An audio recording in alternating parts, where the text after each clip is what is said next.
And we're live. There you go. I see the live button. Don't know if you see it too, Shiraz. So, Yes, ladies and gentlemen, this is exciting, not because I'm sporting my Movember mustache, and any gentleman over 50, you know what you need to do. You might not like it, but you got to go do it. And that's all I'll say, since there are maybe ladies listening to this podcast as well. 1 in 9, actually, 1 in 9 men. And out of the 1 in 9 men that get diagnosed with prostate cancer, 1 in 3 will die. So it's a pretty big deal. Okay, so after that somber note, let's have a little bit of fun, because I'm always having fun. I have a wonderful guest today, and I have to read the disclaimer. I keep forgetting to do that, so allow me to read our disclaimer. This podcast is prepared and accomplished by myself, Eddie Doyle, and my guest in our personal capacity, and the opinions expressed in this conversation and any written communication hereafter specific to this podcast are the author's own and do not reflect the view of our employers or any corporate entity associated. There we are. We're free. We can speak. First Amendment. So, Shiraz, I'd like to ask you to introduce yourself. And when I do that with my guests, I say, let's go back, right? Let's go back to perhaps schooling, university days, and bring us forward to where you are today. So give us the 2 minutes of who you are. Sure. My name is Shiraz Saeed. I am the practice leader for cyber risk insurance at Starr Companies. CV Starr Co. has been in business for over 100 years, and it's a global insurance carrier. I've been with CV Starr Co. for 4 years now. Prior to that, I was with AIG, a global insurance carrier as well. And prior to that, I was not in the insurance industry. I graduated college in 2003 with a degree in finance from Hofstra University here in New York. And after that, the hot craze was real estate, and I actually became a real estate broker for many years. And all throughout this process, my parents actually owned their own business. My father was a watch dealer for over 40 years, so he had the authorized dealership for several brands. And so working in the retail space was something that has been ingrained in me my whole life. So working with credit cards and those types of things became helpful later on when learning about underwriting insurance, especially in the early days of cyber insurance, where credit cards was the big thing. But I've been underwriting and guiding clients on cyber security risk and technology risk for 10 years now. And we look at it a little differently on the insurance company side. We look at it very much from a dollars and cents perspective and a lot of what if perspective. So it's a little bit different approach than in the cyberspace than I guess others when they approach it. Gotcha. Okay, man, that's really cool. And right now, your role over there is, I think, head of cyber risk, something like that, right? Correct. We call it a practice leader, but essentially it's you're responsible for all of the, what I would say, insurance writings related to cyber. So whether that be distributed through our traditional channels, which is buying it through a broker, or if you are offering it through other channels as well, like some carriers offer what they call an MGA, or a managing general agent, where they'll give a company essentially the financial backing and the resources to be an insurance company. So that's commonly seen a lot with these tech startups, these fintechs, insurtechs, where they're using some sort of cyber technology. Yeah. And then they partner with an insurance carrier to then also offer insurance along with the technology. So from an insurance carrier's perspective, this is a different channel or distribution to sell cyber insurance.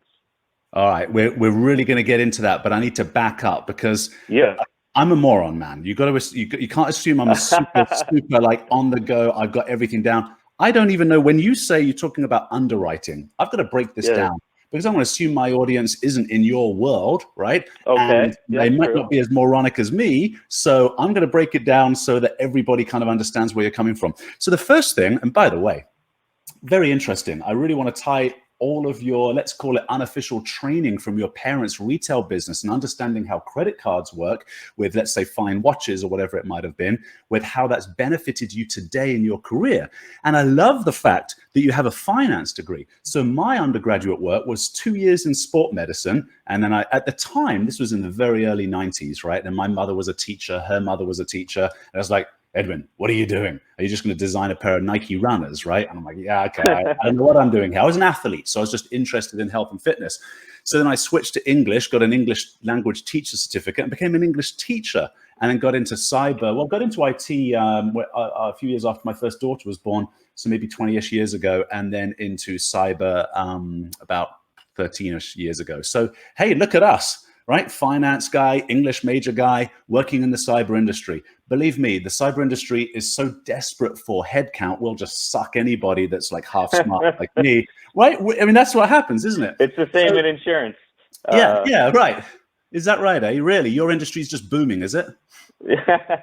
But Eddie, what I would say is, and when I first got into it, when I didn't really have a lot of experience, what I would tell people is, listen, when I was 6 years old and I started in first grade, we had an Apple IIe where the main command was YN, right? And you would have to type out the code to get to it. And I remember like my cousin, he was like in his 20s when I was like 6 or 7, and he had like a computer system and he had a Jeopardy game and he'd have to type in the code through MS-DOS to get.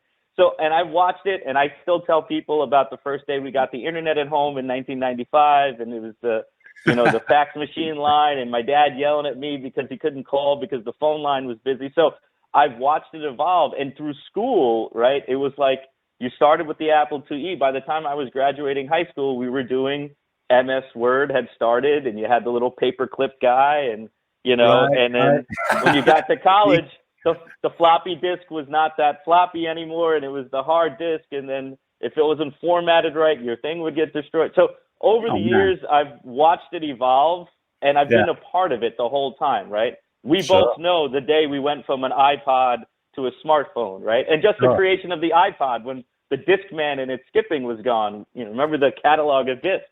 Right. So, oh, yeah, that's right. I think this transition of being the user the whole time through the technology change has made us ingrained in this process, especially also through watching how the business environment has changed over the years as well. So I think that's given me a lot of experience in understanding it from a practical perspective. So there you go. Well, what's super interesting about that is you just described, frankly, what an education is, and yet the IT industry educated us by allowing users to just play with the tools. I mean, really, that's how we kind of grew the industry, which I think is beautiful because it's the democratization of education. It creates a very level playing field for people, level enough where people who are born with high IQ or mid IQ or low IQ can engage in an activity and move around, let's say, the socio-economic planet and without any other hindrance than their intelligence and effort. I love that. And I go back a little bit before that, my friend, right? I've got some gray whiskers up here. You just can't see them on the, it's not a high def camera. So I go back a little further where in the mid 80s, at high school, the British equivalent of high school, we had a bunch of Commodore 64s. There were some Apples there, or no, it was a BBC computer, Acorn computer. I don't know if they had those in the United States. They had Acorn computers. Anyway, and we used to have to write those 4 lines of code. 10, print, Eddie is awesome. 20, go to 10, right? 30, like repeat, something like that, right? And then, of course, that's all you get on the scrolling screens or just some stupid message about the teacher. And we had a dot matrix computer where we'd print out, the silly pictures of our high school kind of, sweethearts, whoever it was at the time. And then, it just accelerated and progressed. I was still microfiche when I was at university. In the early 90s, nice. Microfiche was still a thing. Absolutely, yeah. I mean, we weren't online in university in 91.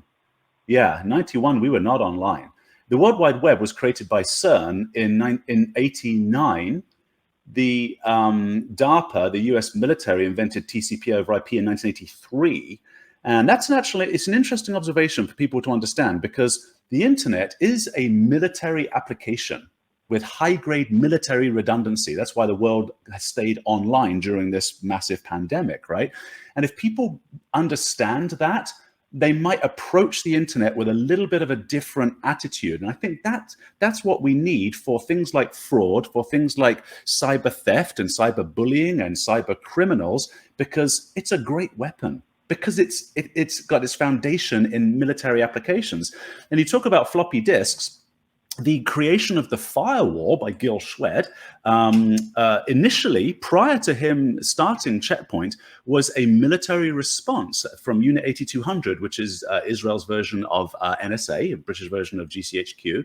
And so when he created the firewall, and then he left the military and went on to create Checkpoint, and the rest is history.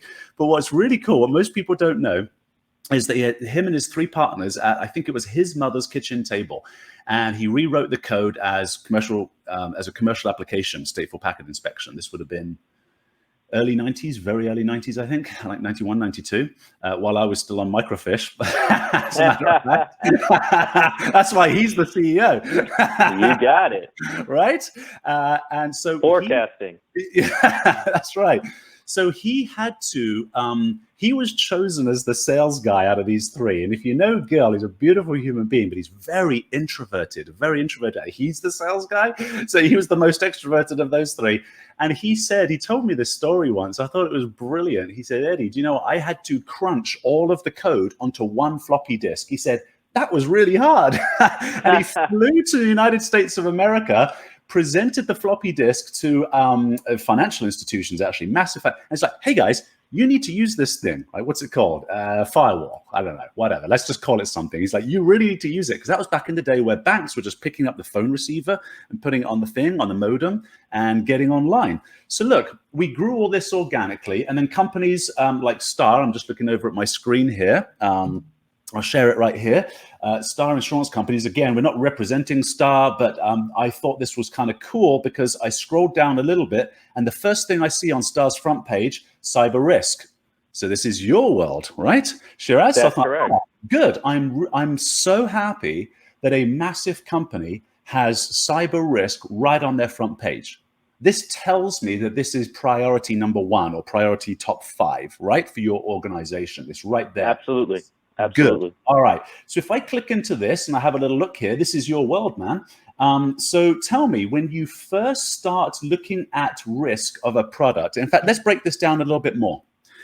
Tell me what underwriting is. You said in your intro, you have to underwrite something. So break that down for me. Let's start there. Sure. So basically the underwriting for all intents and purposes, I'm going to explain it to like you if we were hanging out at the bar, right? What's underwriting? Yeah. What do you do? Right? Yeah. I'm a single guy. I'm on dating apps. You try writing. I'm an underwriter for cyber and see where you get. All right? See where you get with that one. I was laughed at many times, and somebody gave me advice that you do cybersecurity risk management for an insurance company. That sounds much more sexy, buddy. All right? Yeah. But underwriting is actually just a professional decision-making process to then take a gamble.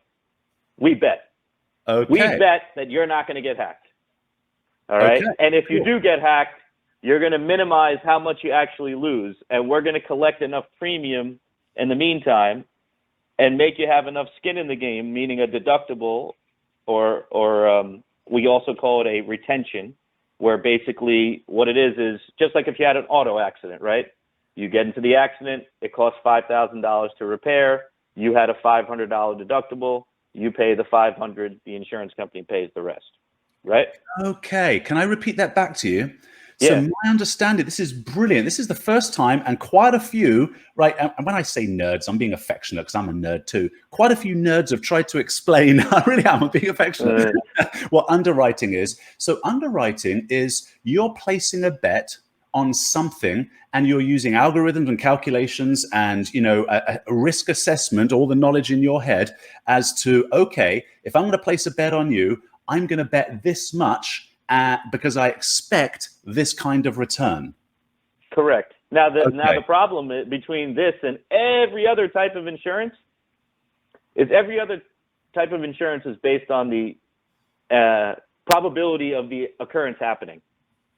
And that is the problem with cyber. You can't have a probabilistic model that's going to tell you the likelihood of you having a cyber attack, right? Because a zero-day attack.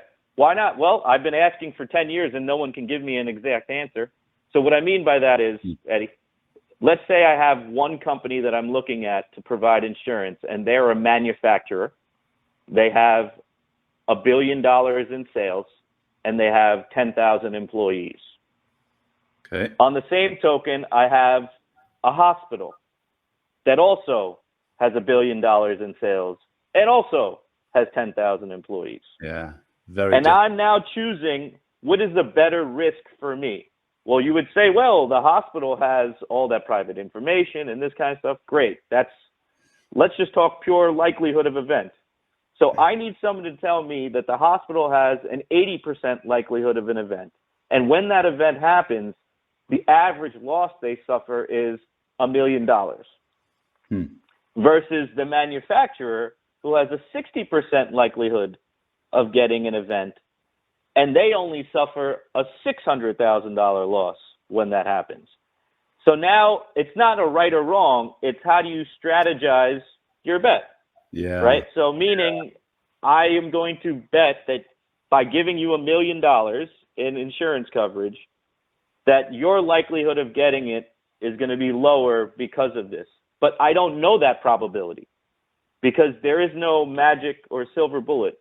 However, we've realized that if we put up hurdles or fences, or we do whatever we can to try to protect ourselves, then that person is just a little bit better than the next person. Meaning, if you're doing homeowners insurance and you have an alarm and you have cameras and you have a fence and you have a guard dog, you're in a better position than me that don't have those four things, right? So when we think of this analogy in cybersecurity, we start then thinking about, all right, after we decide the likelihood or whatever because of the class of business and how they operate, how do they control the network and what fences do they have, right? Now, I want to just take a step back. When determining the risk, whether or not they have a privacy exposure is probably the first thing that we're doing. And that's not rocket science. All we're basically looking is, are you direct to consumer? Are you business to business with customer private information exchange? Or are you just business to business? If you're just business to business, they just have employee data. If you're a direct to consumer, they have all the customer data, right? And if you're a business to business with customer private information exchange, like a medical record company, electronic medical record company, or like a debt collector where you're getting the information from the business, those companies are now in that same bucket as the direct consumer. And they have a different twist because protecting the information is also technically a part of their service. Right? Yeah. Yeah. Right. So we try to rule that out, and then we want to determine what is the actual type of information that they have and what is the quantity of information. So we have in a hospital 1 million medical records. Right? Based off that, we have algorithms and data that can give us a projected possible loss. Right. But we still don't know what's the likelihood of them getting a security failure or ransomware specifically. Yeah. Right. We're not there yet. Maybe further down the road. Right. Yeah. Then when we look at the controls, we look at, depending on who the carrier is, they could look at all various types of things. Right. But for the most part, there's a consensus on about 20 items: firewall, antivirus, encryption, multi-factor authentication, intrusion detection prevention, backups and their segregation, vulnerability patching and penetration testing, and then like from a governance perspective, having CISOs and chief security officers, and then having privacy plans, security plans, written information security plans, and then like your contracts and everything you do. Are you requiring people to have the insurance? Are you indemnifying, not indemnifying? And then looking in the mirror and realizing what category are you in there? Are you a business to business that does customer private information exchange? And then thinking about how you operate and provide your services. So we're looking at all these different things on an individual basis. So each individual account is looked at separately. Right. Can I interrupt? What is indemnifying? Oh, I'm sorry. Indemnify means that I'm going to pay for you if something gets messed up. Oh, okay. Yeah. That's the insurance company kicking in. That's the policy working. Well, it doesn't have to be an insurance company. It could be like you and me can say, hey, Shiraz, how about you loan me $500 to buy this plane ticket? We're going to go on a trip together. Can you lay out the money on the credit card, right? That's indemnifying. Right. And you say, no, I say to you, all right, in the event that you don't pay, I'll indemnify you. I'll still cover your 500, Eddie. Oh, okay. To sweeten the deal to go with me. Okay. I think I get that. Right. So but if that's the case and we're buying a plane ticket between the two of us, why don't you just buy the plane ticket? I haven't quite understood that. Oh, well, it's basically, you're taking a risk by laying it out. So that's where I see like the issue is. I don't know if that makes better sense. Like, give me an example in your world. So when you take a contract to provide a professional service, like say, for example, Checkpoint Security is going to provide a security service to their client, and for some random chance, the software doesn't work right. Okay. All right. And now the software doesn't work right. And the electronic medical record company, I suffer a security breach. And subsequently, my hospital client suffers a security breach. Okay. Hospital client sues me, electronic medical record company. Then I sued Checkpoint because Checkpoint was the one who provided me the security tool. Checkpoint, as a gesture to make themselves more competitive against another competitor, would say, hey, listen, if something goes wrong, I will indemnify you or pay for or protect you in the event that they sue you or somebody else sues you, or something goes wrong and you lose money. So then the medical records company doesn't need to sue the manufacturer because the manufacturer is saying, don't worry about it, I got it. So if you're sued, I'll cover this for you. Yes, that's indemnifying. Do cybersecurity companies do that? I would say often no. In my experience, I don't see them do that. Especially the bigger they are, the less they want to do that. However, if I'm the risk manager or I'm the insurance company, I'm imploring my policyholder to get them to protect you as much as they can. Now, I can tell you, the more expensive the contract, the more flexibility with indemnification. So, okay, your policyholder, let's say your policyholder is ABC Food Company, right? Sure. So food company says, okay, I have critical infrastructure because I make food, okay? And because of that, my understanding is Department of Homeland Security, whenever there is a, oh yeah, that's right, the NSA have their list of top vulnerabilities, right? And then once that vulnerability list comes out, the DHS runs around to all critical infrastructure. This is the way I understand it. I'm going to fact check myself when you're talking next online. They'll run around and they'll say, okay, here are the list of vulnerabilities. Here are the list of potential solutions for it. Are you good to go? Good to go. This is why the Equifax thing, there was a potential, I don't think it happened, that the FBI was going to bring a criminal negligence suit against Equifax because DHS had done that, because Equifax obviously is critical infrastructure, specific to financial health, fintech. As they said, you're good to go. Here's the problem. I think it was a vulnerability in a Cisco router, if I recall that one. And they said, okay, here's the vulnerability. Good to go. Equifax said, yeah, good to go. But they didn't patch. And I think something like, I don't know, a year went by, whatever. I don't know exactly. A long time went by. They got hacked. And so it's like, guys, come on. We told you. And so ABC Food Company gets the heads up that, hey, these are vulnerabilities out there. So ABC Food Company goes, okay, I'm going to go to this cyber vendor and I'm going to get some cyber products, but perhaps I'm not 100% certain that these cyber products are going to be, 100% blocking everything. So I'm going to go to you and I'm going to ask you for some insurance on that. Okay. And then let's say cyber vendor does fall down. ABC Food Company gets hacked. Okay. What you're saying is that ABC Food Company that's right, because if they've got a chain of events that happen because of the hack, their customers that they're delivering to, let's say grocery stores, yes, you might have suffered something. Instead of ABC Food Company getting sued by them, this manufacturer would cover that, would indemnify it. Now, that all has to be negotiated, Eddie. It's not common practice. You have to very much fight for it, and it's all about the value of the contract and what you're going to get out of it, and it's all about a negotiation.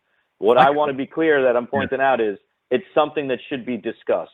So it's very common that you have a standard business service agreement or something like that where this topic isn't even brought up.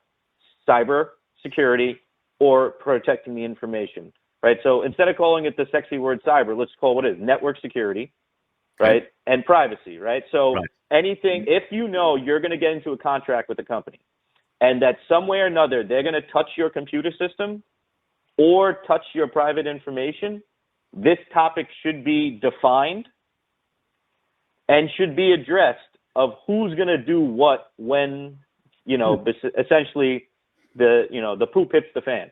That's acceptable, right? Anything goes. Don't worry. We've got a disclaimer on this show, and I'm like a sailor. Right, but basically that's what it boils down to, and that's the concern. Go ahead, right. I'm going to say something. Okay, yeah. There was something I was gonna just say, and I think I've lost my train of thought there. Don't worry, it'll come back to me. Okay, so I can't see a manufacturer Oh yeah, this is what I was going to say.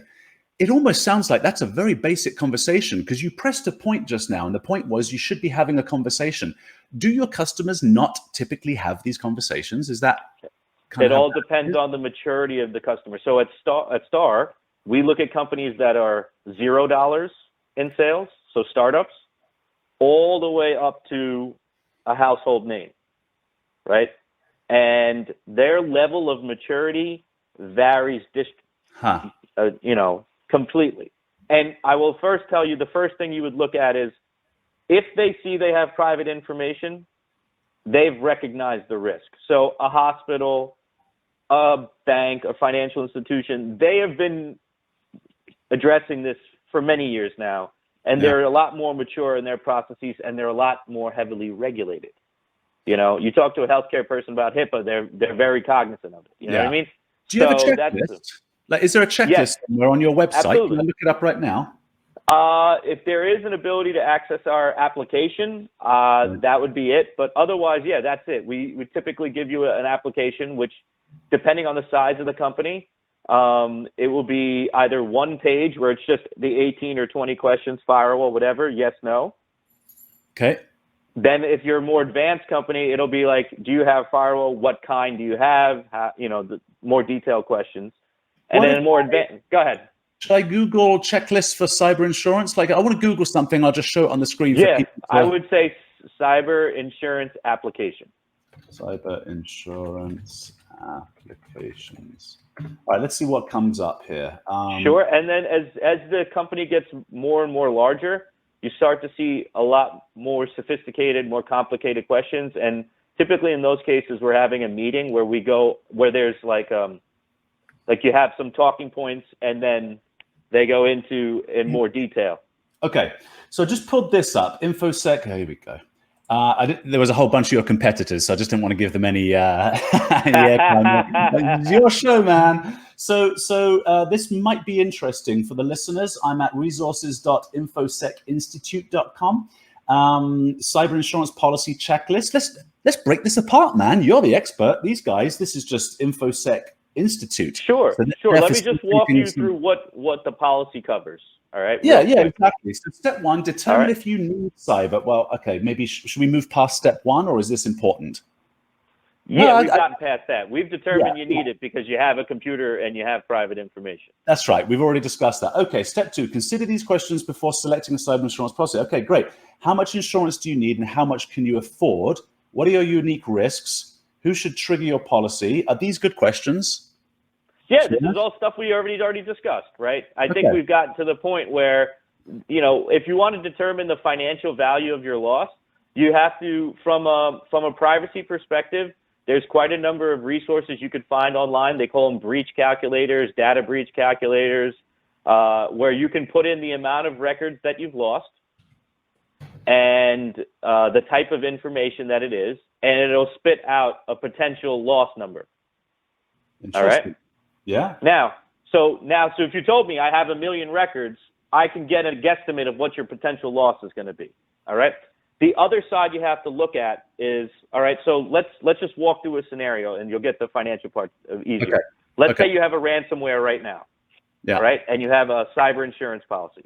The first thing we're going to do is we're going to get a lawyer and a cybersecurity firm. You're going to hire them, all right, through us, and they're going to start investigating to figure out what has happened. Okay. How many servers are impacted, how many workstations are impacted, and their objective is to stop it. All right. If it's a ransomware and they're trying to stop it, they're going to start negotiating. Depending on what cybersecurity firm you use, they're either going to negotiate that directly or they're going to outsource that to a subcontractor who's going to negotiate that.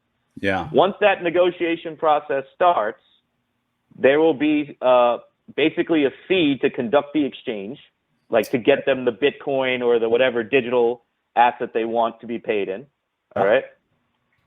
If you decide to pay, we'll make the payment. So that's called cyber extortion. So the legal and the forensics, or the cybersecurity, is what we call incident response. That's one coverage part. Okay. The second coverage part is the actual extortion demand, whether you want to pay it or not. Just a quick shout out to a mate of mine, Dan Wiley, beautiful human being, heads up the incident response team. First phone call's free because it should be. All right. Yeah. There you go. There you go. Absolutely. Right. Call Checkpoint. Checkpoint's going to figure out what's happening. They're going to help you decide whether we're going to pay the demand or not. Right. After that happens, now it's the rebuild time. Yeah. Right. And we cover the cost to repair, restore, recreate, or recollect the lost electronic data. And we'll also repair or replace the hardware or the physical equipment that's been reprogrammed and left unusable. Okay. Yeah. All right. Yeah. So now you have to figure out as a company, how much is my system worth? Right. To replace. Right. Just like a house, right? When they tell you this is the value of the house and this is the replacement cost and here's your insurance premium, right? It's the same thing. What's the value, right? And a lot of reputable insurance carriers, if it's cheaper to upgrade, they'll let you upgrade or get a new system or try to change into something else because it's more cost effective, right? Yeah. And then the last piece is going to be the business income loss that they suffer. Right.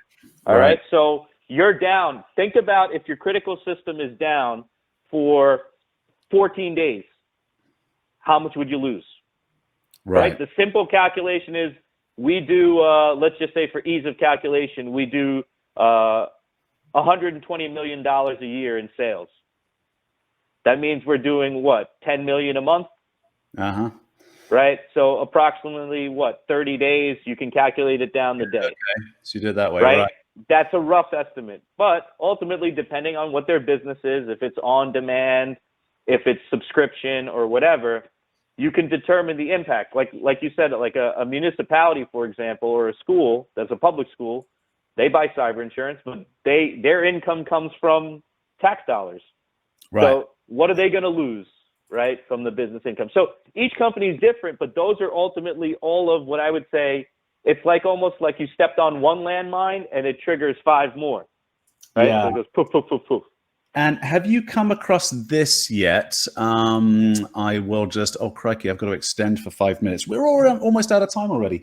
Let me just share this. Ransomware extortion, right? So if the customer, if the victim doesn't pay, what the bad guys are starting to understand is, oh, we can just force them to pay even more because we'll just publish all their data online. Or they'll sell it. In this case here, what the criminals are doing is they've stolen the data as well as encrypted it on the customer side, the victim side. And then they're saying, okay, well, we'll just sell this data to somebody else. You're not going to pay. We're going to sell it to somebody else. And then we'll publish it after this other criminal group have also exploited the data to further damage the victim. So how are we going to calculate that? Well, here, this is here. Yeah. All right. So this is Shiraz talking, not Starr. Okay. Gotcha. All right. So first off, if they say they have it, it's already compromised. Yeah. Whether it's readable, unreadable, or whatever. Right. Okay.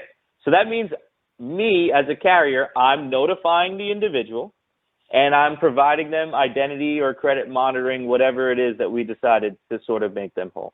Right. Now, if they want to file a lawsuit against me, okay, for failing to protect their private information, they can, absolutely, right? Okay. Whether the information is out in the public or in their hands, the potential for it to be out in the public is still there. It's always been there, right? So whether I pay them or not, I'm still getting sued. It's still happening. So if it was me, I'd be like, go ahead, put it out. Why? Right. Because either way, I'm going to still get sued. Yeah. And I'm going to tell them, listen, I could have paid these criminals. I'm a victim. All right. I could have paid these criminals. Instead, I said, no, I'm not going to pay them. Instead, I'm going to spend the money to restitute my affected people. Wow. Right. So if you're asking me for $5 million in demand, no, Your Honor, I didn't pay them $5 million. Instead, I put it towards this class action, and I put it towards making sure if the settlement was going to be paid, it would be paid through here rather than paying it to these guys. And that's sort of where I go, hey, listen, why do we could take this line item right out. And once you stop paying, they're going to leave. Maybe not tomorrow, maybe not next week, but eventually they're going to realize we're not getting paid anymore. It's a business. Right. This is why the old adage, I love what you just said, and we're going to end it on this high note too, because I can extend it for another 5, but I think this is a beautiful high note because you definitely got passionate about it. The fighter in you just came out here. You're just like, screw those bad guys, right? I love that because, you know, if we don't negotiate with terrorists. I mean, look, at the end of the day, they hold the cards. You've been breached. Now it's time to stop playing with the bad guys. And I'll finish with this story, and then I'll let you have the last word. This was amazing to me. When I showed my friend Dan Wiley on the screen a little while ago, he told me a story, this is about a year ago now, I think, where we were helping a organization through a ransomware demand. So the FBI were there, we were there, blah, blah, blah, a bunch of others, or my company, I should say, not we, I wasn't. And in the end, for whatever reason, they decided to pay the ransom. Definitely, I'm with you. Don't pay it. They can screw off as far as I'm concerned. But they decided to pay. So for whatever pressure that they were under, when they paid, or when they went to pay, there was an 800 number helpline, support line, they actually called it. The bad guys, you said it's a business, you're right. It was a support line. So they phoned the support line. FBI is listening. My guys are listening, right? And it's this is interesting. The lady that picked up the phone spoke beautiful English. We know that the IP address bounced somewhere into Eastern Europe and we lost it from there, right? But the lady who picked up the phone had perfect English, smiling, kind of happy. I mean, smiling through the phone, right? But just great customer service. The telcos could pick up a tip on customer service from her. And so anyway, she helped coach the victim through making the payment. After they paid, they received a receipt for payment. And on the bottom of the receipt, Shiraz, it said, and I kid you not, 50% discount coupon if we get you again. Good customer service. It's like, it's mind-blowing. It's mind-blowing where this is going. So you're right. If we start playing with these people, they'll just play like this. It's just like it's never going to end. Anyway, no condemnation for the victim who decides to pay. I get it. It's hard. It's horrific. And extend for another 30 seconds here. Okay, ladies and gentlemen, we better end right there, but I would like to bring this guest back next year because we haven't even scratched the surface of what you do for a living. My understanding has improved. Okay, thank you. I'm so grateful for you to be on this call, Shiraz. This is your own time. I really am very grateful to all my guests. My understanding has improved. I want to understand some more, so I'll invite you back in the new year. Let the audience know your final thoughts, where to reach you, which, publicly, like LinkedIn or whatever, if they have any questions, if they want to continue a conversation or get a better understanding with you, and we'll call it a wrap. Sure. Well, again, Eddie, thank you so much for having me. I'm going to leave you guys with this one last thought. What we've noticed in our experience with the ransomware, there's 3 key factors that you want to keep in mind. Training the employee. It's something simple that can be done, and it's very easy. Investing in endpoint detection and response, because when we bring in the cybersecurity firm, that's the first thing they're installing, okay? And it can reduce your likelihood of loss.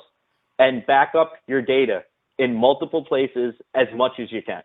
And that's what I'm going to leave you with. Right. Air gap. All right. And thank you so much. If we were to find you on the socials, should we look for you on LinkedIn? You can look for me on LinkedIn, or you can email me at shiraz.saeed@starrcompanies.com. That's Starr with 2 R's and companies with an S. That's sweet of you, man. Okay, fantastic. Ladies and gentlemen, good luck as always. I'm an easy one to find. Edwin Eddie Doyle, Manhattan on LinkedIn. You can call me for any reason, anytime. Good luck, everybody.